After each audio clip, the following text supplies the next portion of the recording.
You are not too sensitive. You are not too much. You are not the problem. You finished the day. You got through it. And somehow, in the car or in the way home or in the shower or right before you fall asleep, your brain pull up the highlight reels, the email you sent too fast, the look on your manager's face when you gave the wrong answer in the meeting, the conversation that went slightly off and you still don't know why. And then the voice started. Why did I say it like that? Why do I always do this? What's actually wrong with me? And here is the part nobody talks about. You didn't just feel bad about what happened. You felt bad about yourself. Like the mistake wasn't something you did.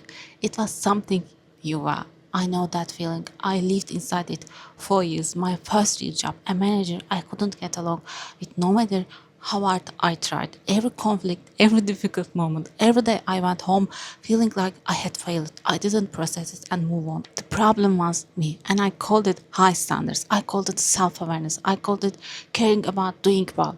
It took me a long time to understand what it actually was, and even longer to find the way out. I want to be honest with you before we go any further. I'm not someone who healed overnight and now teaches from a place of complete peace. My life is full of real things. Pressure, uncertainty. I'm not a guru. I'm not above things. I'm someone who went through something specific because I think this is worth talking about, and I think most of the conversation around self-criticism misses the part that actually matters. The thing that changed how I understood all of this wasn't a life coach. It wasn't a productivity framework. It was the work of psychologists who had spent decades specifically studying what self-criticism actually does to human brain and the body. And the one idea that cracked everything open for me was this. The problem with self-criticism is never the criticism itself. It is the emotion underneath it. That distinction, which sounds small, change everything about how I related to my own mind. In this video, I want to walk you through exactly what I learned, how I applied it, and what shifted. So, what's actually happening when we criticize ourselves the way most of us do? Here's the thing most people never get taught. Your brain cannot tell the difference between something that is actually happening and something you are vividly imagining. If you imagine eating something delicious right now, your body responds. Your stomach has it, the real physical reaction. The image and reality trigger identical brain systems, which means every time you replay a failure, every time you go back to the thing you said wrong, the mistake you made, the moment you weren't enough, and you drained in it anger, contempt, frustration, your brain treats that as an active present moment threat. Your stress system fires, cortisol rises, survival mode turns on, not once, every single time. And here's what makes it worse. There are actually two completely different types of self-criticism, and most people are running the dangerous one while believing it is the healthy one. Criticism isn't always better. Here's why. First type sounds like I made a mistake. I take responsibility. What can I learn? How do I do better? The emotion underneath it's something like care, genuine investment in being your best. And psychology call this compassion. The second type sounds like I made a mistake. That confirms what I already suspected about myself. I need to punish myself until I make sure this never happens again. The emotion underneath it is contempt, sometimes actual hatred. And here's the equation that stopped me cold when I first understood it. Mistake plus self-attack, two problems. You had the original thing that went wrong, and then you have your entire nervous system in threat mode on top of it. You have doubled your suffering while disabling the very cognitive function you need to actually learn. Why self-criticism is so harmful?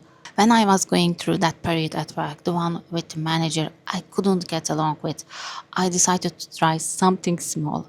For 2 months, I just paid attention to my inner voice. The first month was uncomfortable. It wasn't just after big failures, it was after small things. The voice was always there. I had just stopped hearing it because it had become the background noise of my life. By the second month, something shifted.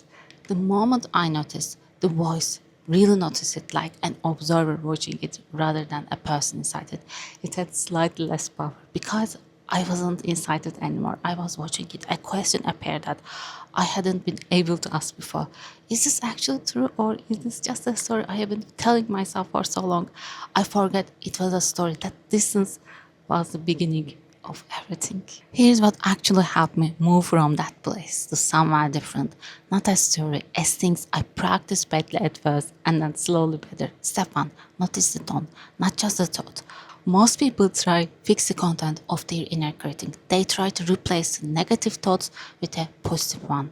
It sometimes works because they are targeting the wrong thing. The mistake focusing on what the voice says, trying to argue with it, override it. What to do instead? The tone is the thing doing the damage, not the content. My first job felt like a test I kept failing, and when I started noticing the tone of my inner voice after each difficult day, what I found wasn't a coach trying to help me improve.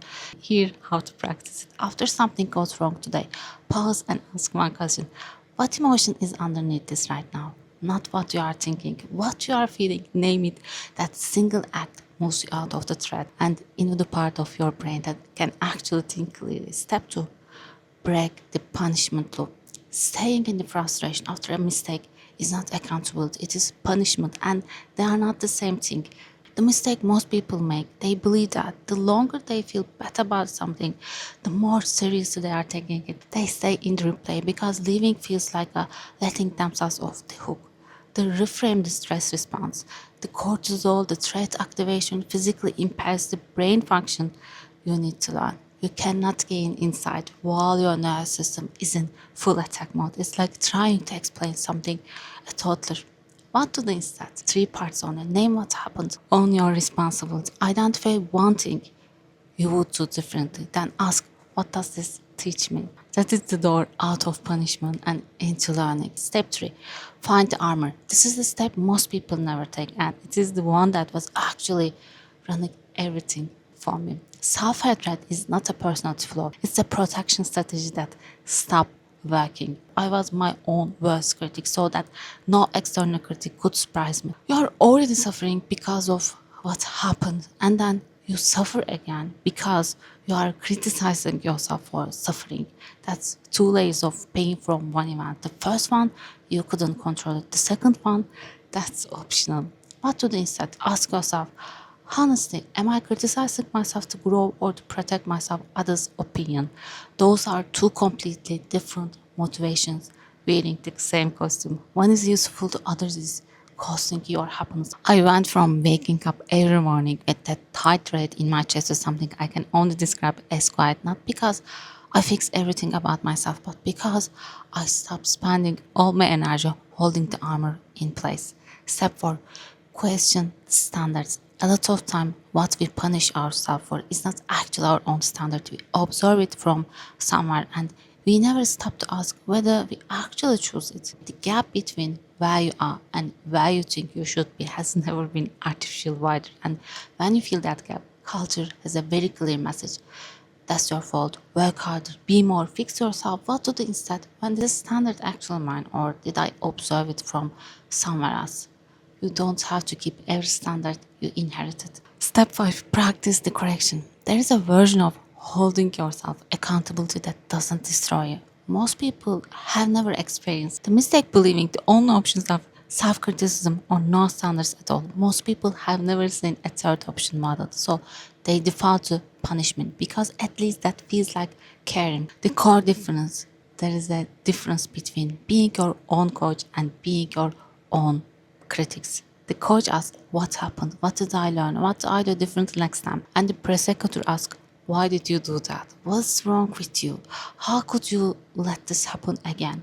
Same situation, completely different internal environment, completely different outcomes. What to do instead? After a mistake, notice the tone of your internal response within the first 6 seconds. Then ask the coach question, not the critic question, and practice accenting yourself what you would naturally give someone you love. Think of a person you genuinely care about making the exact same mistake. Notice the gap between that and what you say to yourself. That gap is the work, and closing it slowly, imperfectly, repeatedly is exactly how the anxiety transforms into calm. And here's what I want to say before we close. This is much bigger than just stopping the critical voice. It's about the kind of internal home you are building for yourself. Every day with every thought, you are creating an environment inside your own mind. And some of us have been building an environment we wouldn't wish on anyone. When I look back at the days I felt most alive, most clear, most grounded, most like myself, they were not the days I was hardest on myself. They were the days I had enough inner space to actually breathe, to try things, to fail without it meaning something about who I am. We live in a culture designed to make you feel not enough. The comparison, the metrics, the social media, it all benefits from you feeling behind, from you believing that the gap between where you are and where you should be is entirely your fault, your failure, your problem to solve it, more effort and more self-discipline. So choosing to treat yourself with any kind of compassion, choosing to be the coach instead of critics is not weakness, is not lowering the bar, is not letting yourself off the hook. It's quite one of the most radical things you can choose to do in the world we are currently living in. Here's what I want to carry from this. The inner critic is not your friend, it's not your standards, it's not evidence that you care about doing well. It's a stress response wearing the costume of self-awareness. Thank you for listening. I love you.